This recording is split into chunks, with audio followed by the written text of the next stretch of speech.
Chào các bạn đã trở lại với kênh Cô Ba Bình Dương.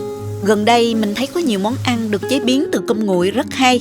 Hôm nay mình sẽ cùng các bạn dùng cơm nguội để làm thành món chả cá viên chiên nha. Dĩ nhiên sẽ hoàn toàn không có cá thật, nhưng chúng ta sẽ cố gắng làm sao cho hình thức và hương vị gợi nhớ đến món cá viên chiên nhất có thể. Thành phẩm bắt mắt giống như cá viên thật. Một chút bí quyết sử dụng nguyên liệu mà ai cũng có để mô phỏng lại mùi cá viên, không kém hấp dẫn so với hàng thật đâu. Nào chúng ta cùng vào bếp ngay nha. Nếu thích video, nhớ bấm đăng ký để theo dõi những video nấu ăn mới nhất của mình. Mời các bạn tham khảo thành phần nguyên liệu đơn giản trước khi thực hiện. Bạn cũng có thể tham khảo những dụng cụ nhà bếp mà mình hay sử dụng dưới phần thông tin mô tả của video nha. Trước tiên mình cắt nhỏ hành lá này ra để lát nữa mình trộn vào trong bột nha các bạn.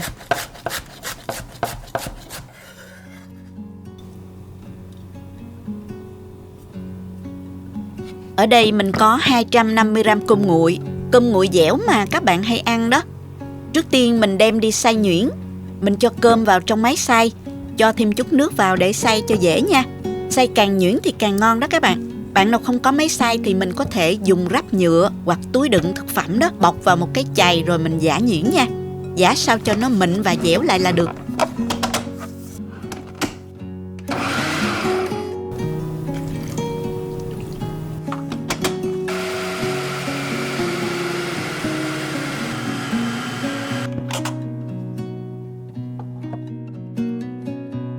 Cơm đã xay xong thì mịn dẻo như thế này nè các bạn. Mình cho cơm vừa xay vào trong thố để trộn bột luôn nha. Rắc một ít bột dưới đáy thố cho đỡ dính đó. Rồi mình cho hết cơm nguội đã xay vào.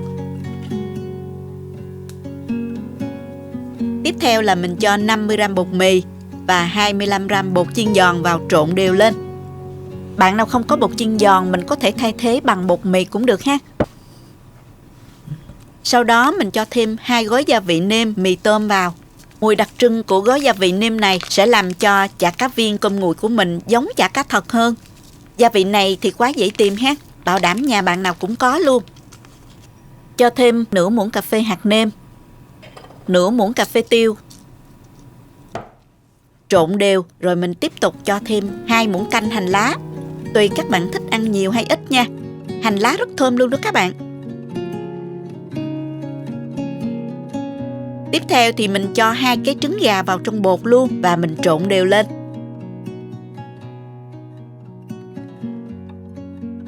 Lúc này bột hơi ướt thì mình cho thêm khoảng 50g bột mì nữa. Mình trộn đến khi bột nó hòa quyện với nhau nha. Cuối cùng là mình cho thêm nửa muỗng canh dầu ăn vào và mình trộn đến khi bột nó quyện lại thành một khối như thế này nha. Bột nó sẽ còn hơi ương ướt nhưng cũng đứng bột thành khối là được. Đừng thêm nhiều bột mì quá, thành phẩm cá viên của mình nó sẽ bị khô đó các bạn. Rồi mình để bột nghỉ khoảng 20 phút. Sau đó thì mình bắt một cái chảo lên bếp để chiên nha. Cho dầu ăn vào và mình đợi cho dầu nóng. Thử đũa thấy dầu sôi như thế này là được. Có 2 cách bắt viên chả cá.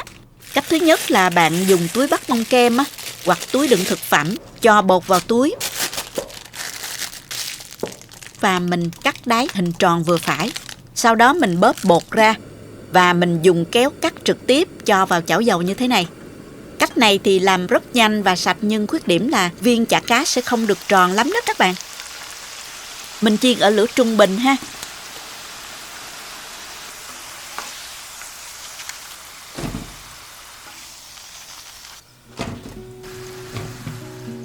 Còn cách thứ hai thì các bạn có thể bắt chả cá trực tiếp bằng tay. Bột sẽ khá là dẻo và dính nên mình sẽ thấm ướt tay bằng nước. Sau đó mình lấy bột sẽ không bị dính nữa nha. Mình vo viên nhanh tay rồi mình cho vào chảo dầu nóng luôn. Làm nhanh tay thì chỉ một chút là xong rồi các bạn. Viên chả cá tròn nhìn rất là giống chả cá viên thiệt đó các bạn. Wow, mùi thơm bốc lên thơm lắm luôn. Giống như mùi cá viên chiên thiệt đó các bạn ơi. Nhớ là luôn trở đều và để ý là màu chuyển vừa vàng là mình vớt ra ngay nha các bạn. Mình chiên ở lửa vừa đến khi chả cá có màu vàng nhẹ như thế này là được rồi. Mình đừng chiên ở lửa lớn quá sẽ dễ bị cháy đó nha các bạn.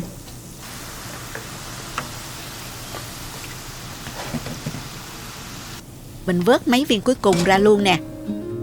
Vậy là mình đã hoàn thành xong món cá viên chiên bằng cơm nguội này rồi. Bây giờ mình cùng bày ra đĩa và thưởng thức chung với tương ớt nha các bạn. Những viên chả cá viên chiên vàng nhẹ mềm nhưng cũng khá là dai. Cắt ra bên trong cũng khá dẻ, giống hình thức với chả cá thật đó các bạn. Khi ăn chả cá cơm nguội mềm và thơm. Nhớ chấm thêm tương ớt khi tất cả hòa quyện với nhau, giống như cảm giác ăn chả cá thật lắm. Đỡ nhớ chả cá viên. Không ra hàng ăn được hay là không có dự trữ sẵn đó, làm món này cho các bạn nhỏ ăn vặt ở nhà các bạn sẽ rất là thích đó. Các bạn cùng vào bếp làm thử món ăn này xem sao nha. Nhớ để phản hồi dưới phần bình luận cho mình biết với nha. Nếu thích cách chia sẻ của mình, nhớ chia sẻ cho bạn bè cùng xem, đăng ký kênh và nhấn vào biểu tượng cái chuông để nhận được những thông báo sớm nhất khi mình up video mới nha. Các bạn cũng có thể truy cập website gobabinhdương.com để xem công thức nấu ăn dưới dạng bài viết. Cảm ơn các bạn đã theo dõi và hẹn gặp lại các bạn trong những video lần sau nha.